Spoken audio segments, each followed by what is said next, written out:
ఇప్పలపల్లి కేశంపేట మండలం. మీరందరూ నన్ను గెలిపించినందుకు ధన్యవాదాలు. మీకు ప్రతి ఒక్క పనిలో అందుబాటులో ఉంటాం మేము.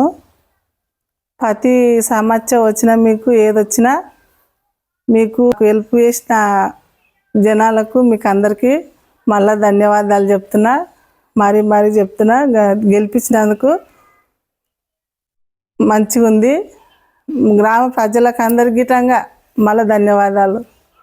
గెలిపించినందుకు టీఆర్ఎస్ నుంచి గెలిపించినందుకు మీకు అందరికీ తెలుపుతున్నాను.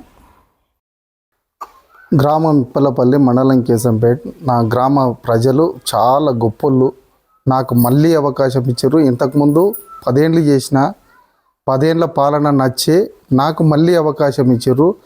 ఆ అవకాశాన్ని నేను దుర్వినియోగం చేయకుండా సక్రమంగా చేసి ప్రతి వాళ్లకు అందుబాటులో ఉండి నా బీఆర్ఎస్ తరఫున ఏది ఏమైనా 24 అవర్స్ 24 గంటలు వాళ్ళకు అందుబాటులో ఉంటా.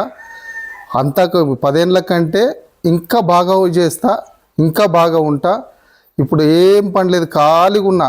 వాళ్ళకు అందుబాటులో ఎప్పటికీ ఎల్లవేళలా ఉంటా. వాళ్ళు గెలిపించినందుకు వాళ్ళందరికీ పాలాభివందనాలు చేస్తున్నా.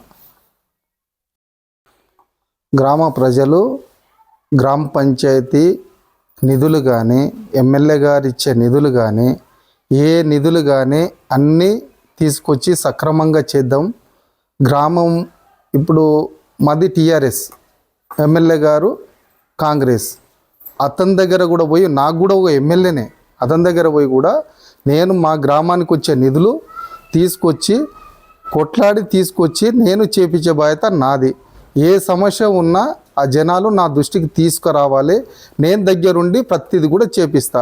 ట్రాన్స్ఫారం కానీ, కరెంటు కానీ, ఏ పోళ్ళు కానీ, ఏ సమస్య భూమి పైరావు కానీ, ఏది కానీ అన్నిట్లో ముందుంటా. పోలీసుల విషయం కానీ, ఏదన్నా కొట్లాట విషయం కానీ, పంచాయతీ విషయంలో కానీ అన్నిట్లో నేను పర్ఫెక్ట్ ఉన్నా, నేను చేస్తా. ఆ నమ్మకంతో నన్ను గెలిపించారు. ఆ నమ్మకాన్ని నేను నిలబెట్టుకుంటా. ధన్యవాదాలు.